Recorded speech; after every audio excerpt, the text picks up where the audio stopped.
Welcome to political analyse. दोस्तों, आज के डिस्कशन में हम आपसे शेयर करने वाले हैं one of the serious issue of the time और बहुत ही इंपॉर्टेंट मैटर डिप्रेशन के बारे में कि ये डिप्रेशन होता क्या है, ये काम किस तरह से करता है और इसके सिम्टम्स क्या है, एक आदमी को कौन कौन से रीजन की वजह से इस तरह की प्रॉब्लम फेस करना पड़ सकता है और लास्ट में क्या ये ट्रीटेबल है और है तो किस तरह से हम इसका इलाज कर सकते हैं, क्या इफेक्टिव वेज हैं। इन तमाम बातों को आज की डिस्कशन में हम आपसे शेयर करने वाले हैं। तो चलिए शुरू करते हैं, मगर उससे पहले अगर आप नए हो तो जरूर सब्सक्राइब करके बेल आइकन प्रेस करना बिल्कुल भी मत भूलिएगा और अपने दोस्तों से भी शेयर कीजिएगा। तो आइए देखते हैं आज की वीडियो। दोस्तों, पूरी दुनिया में ज्यादा लोग सुसाइड के जरिए से अपनी जिंदगी को खत्म कर लेते हैं, यानी खुद से अपनी जिंदगी को गवा देते हैं। हर 40 सेकंड में एक आदमी सुसाइड कर लेता है। हर 15 से 20 सेकंड के अंदर अंदर एक आदमी सुसाइड के लिए अटेम्प्ट करता है, जिसको बचाने की कोशिश की जाती है और बचा लिया जाता है। और कितने लोग सुसाइड के बारे में सोचते हैं, इसका कोई डेटा अवेलेबल नहीं है। यंगस्टर के अंदर डेथ का तीसरा बड़ा रीजन जो कॉज है, जो रीजन है, वो है सुसाइड। अगर इंडिया की बात करें तो इंडिया में भी सुसाइड बहुत ज्यादा देखने को मिल रहा है। यंगस्टर के अंदर जिनकी उम्र 15 से लेकर के 30 साल के अंदर अंदर है, उनमें बहुत ज्यादा देखने को मिल रहा है। स्टूडेंट्स के अंदर हर 1 घंटे पे स्टूडेंट या फार्मर सुसाइड करता हुआ दिखेगा। सुसाइड से रिलेटेड इंडिया के बारे में और भी जितनी ज्यादा जानकारी हो सकती थी, उन तमाम के लिंक्स को हमने डिस्क्रिप्शन में प्रोवाइड कर दिया है। आप उनके एक्चुअल वेबसाइट पे जाकर के भी उनकी मजीद तहकीक कर सकते हैं, उनके बारे में और भी ज्यादा जानकारी ले सकते हैं कि इंडिया के कौन से इलाके में और कौन से रीजन में कितना ज्यादा सुसाइड है और कौन से एज ग्रुप के अंदर कितना ज्यादा पाया जाता है। इन तमाम की इंफॉर्मेशन आपको मिल जाएगी, लिंक डिस्क्रिप्शन में है, आप वहां जाकर के देख सकते हैं। एक्सपर्ट्स का मानना है कि सुसाइड के अंदर एक मेजर फैक्टर होता है वो डिप्रेशन का, यानी वो बंदा जो सुसाइड करता है वो कहीं ना कहीं डिप्रेस्ड होता है, मेंटली इलनेस से वो लंबे अरसे से जूझ रहा होता है, जिसकी वजह से इस तरह के स्टेप्स लिए जाते हैं। तो अब हम समझेंगे कि ये डिप्रेशन होता क्या है और इसकी रीजंस क्या होती है और इससे हम बच किस तरह सकते हैं, यानी इसका इलाज किस तरह कर सकते हैं। तो आइए अब देखते हैं।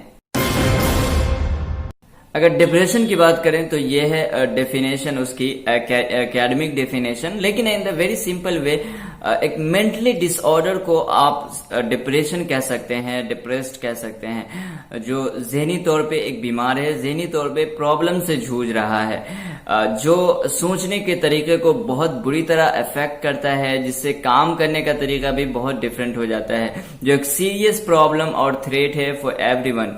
अब हम समझते हैं इसके सिम्टम्स यानी इसके अलामत को कि कौन कौन सी चीज पाई जाएगी तो ये समझा जाएगा कि ये आदमी डिप्रेस्ड है। तो आइए उसको देखते हैं। अगर सिम्टम्स की बात करें तो इसके अंदर एक्सपर्ट्स की तरफ से या आर्टिकल्स की तरफ से या वेबसाइट की तरफ से जो बातें कही जाती है, उसमें जो सिमिलरिटीज हैं मैं उनको आपके सामने कुछ मेंशन करता हूं, जैसे कि लैक ऑफ इंटरेस्ट, के अगर कल तक या पहले कोई काम आप बहुत ही इंटरेस्ट के साथ, शौक के साथ करते थे और अचानक से विदाउट एनी वैलिड रीजन आपका इंटरेस्ट वहां से खत्म हो जाता है। एक तो यह है कि आपके पास कोई वैलिड रीजन है, कल तक वो आपके लिए बेनिफिशियल था, बेटर था, लेकिन अब वो नहीं रहा, तो जाहिर है कि आप उसको छोड़ देंगे।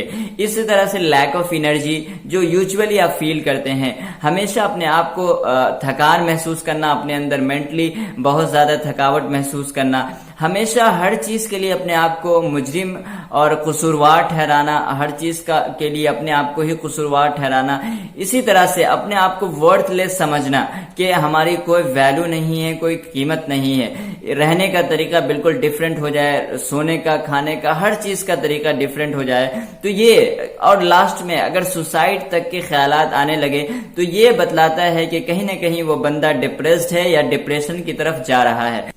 ये जो कुछ भी अभी हमने आपसे मेंशन किया है, अगर कोई 1 दिन या 2 या 3 दिन से इस तरह की प्रॉब्लम फेस कर रहा है तो ये इसका मतलब डिप्रेशन नहीं होता। अगर कोई पिछले 1 महीना, 2-3 महीना, इवन 1 ईयर से इस तरह की प्रॉब्लम को सफर कर रहा है, इसका मतलब है कि वो डिप्रेशन की तरफ जा रहा है या जा चुका है। अगर रीजंस की बात करें तो कई रीजंस हो सकती है, इवन विदाउट रीजन के भी कोई आदमी डिप्रेस्ड हो सकता है। रीजंस के अंदर लॉसेस ऑफ बिलोवेड वन, अगर किसी के अजीज का, किसी के करीबी आदमी की डेथ हो जाती है तो ये भी बन सकता है सबब, यानी डिप्रेशन का। इसी तरह से लॉसेस ऑफ जॉब्स, अगर जॉब्स को लूज कर लेता है, गवा लेता है या खत्म हो जाती है, जॉबलेस हो जाता है, तो ये भी रीजन हो सकती है। रेगुलर फेलियर, अचानक और लगातार कॉन्स्टेंटली कुछ न कुछ उनको नाकामी मिल रही है उनकी कैरियर के अंदर, बिजनेस के अंदर, तो ये भी उसकी वजह बन सकती है। इसीलिए अगर स्टूडेंट के केस में बात करें तो स्टूडेंट अगर एग्जाम्स के अंदर अनटूवर्ड मार्क्स उनको देखने को मिला तो ये भी वजह बन सकती है डिप्रेशन की। तो यहाँ पे अगर आपका कोई फ्रेंड इस तरह की प्रॉब्लम से फेस करता है, इस तरह की प्रॉब्लम फेस करता है, यानी मार्क्स के अंदर कुछ ऐसा अनटूवर्ड हैपनिंग देखने को मिला या उनके अजीज की डेथ हो जाती है, तो यहाँ पे असल वक्त आता है आपकी दोस्ती निभाने का। आप उनसे बात कर सकते हैं, अपना कुछ टाइम दे करके पूरी कोशिश कर सकते हैं कि उनको डिप्रेशन के एक ब्लैक और डार्क होल में गिरने न दें। अब हम बात करेंगे इस टॉपिक के सबसे इंपॉर्टेंट पॉइंट, यानी इससे हम इसका इलाज किस तरह कर सकते हैं, इससे बच किस तरह सकते हैं। तो आइए देखते हैं। दोस्तों अगर इसके इलाज की बात करें तो सबसे पहली बात तो ये आप समझ लें कि ये भी उसी तरह ट्रीटेबल है जिस तरह अगर हमें कट लग जाती है या हमें फीवर होता है तो हम जिस तरह इलाज करते हैं उसी तरह हमें इसमें भी इलाज करने की जरूरत है और करनी चाहिए। इसमें बिल्कुल भी झिझकने की जरूरत नहीं होती है। देखें अगर इलाज की बात करें तो या तो ये अर्ली स्टेज में हो सकता है यानी डिप्रेशन, या फिर एक सीवियर सिचुएशन में हो सकता है। अर्ली स्टेज में सबसे ज्यादा इंपॉर्टेंट रोल जो होता है वो फैमिली का और फ्रेंड्स का। अगर आपका कोई फ्रेंड कंप्लेन करता है अपने बारे में इस तरह की प्रॉब्लम को, तो आपको बहुत ही सीरियसली लेना है और बहुत ही सिंसियरिटी के साथ उसको लेना है। बिल्कुल उसी तरह जिस तरह से वही फ्रेंड अगर आपको ये फोन करके कहता है कि he is seriously injured in a road accident, अगर वो रोड एक्सीडेंट में सीरियसली इंजर्ड है तो आप उनपे बिल्कुल भी हंसेंगे नहीं, उनको बल्कि हॉस्पिटल लेके जाएंगे। तो उसी तरह यहाँ पे भी आपको सिंसियर और सीरियस होना है, लेकिन हॉस्पिटल लेके नहीं जाना, खुद से उनका इलाज करना है।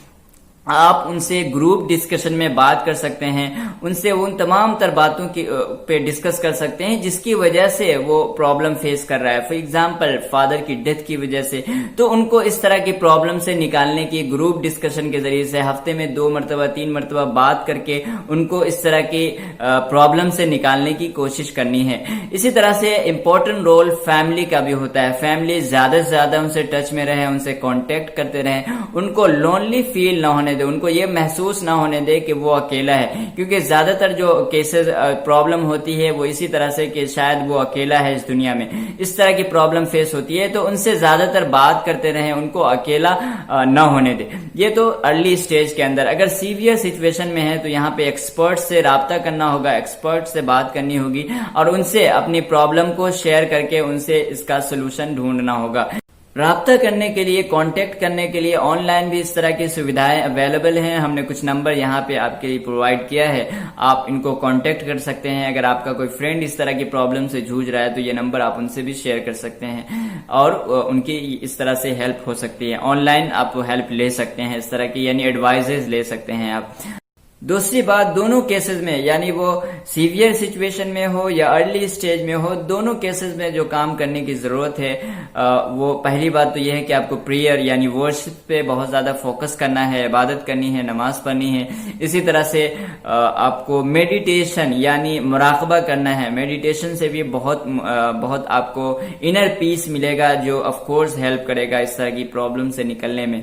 और तीसरे नंबर पे आप एक स्पिरिचुअल लीडर को भी कांटेक्ट कर सकते हैं, उनसे राब्ता करके आप अपनी प्रॉब्लम को उनसे भी शेयर कीजिए, वो आपको कुछ इनका सोल्यूशन बताएंगे। इसी तरह से आपको कुछ moving prayers on the daily basis पे प्रैक्टिस करने को बोलेंगे, तो यहाँ भी आपको बहुत ज्यादा इससे मुफीद होगा आपके लिए। तो ये वो चीजें थी जिससे हम इससे बच सकते हैं। मैं उम्मीद करता हूँ ये वीडियो आपको अच्छी लगी होगी। जरूर लाइक कीजिएगा, अपने दोस्तों से भी शेयर कीजिएगा। तो आज के लिए बस इतना ही। Thanks for watching. अपना ख्याल रखिएगा। God bless you all.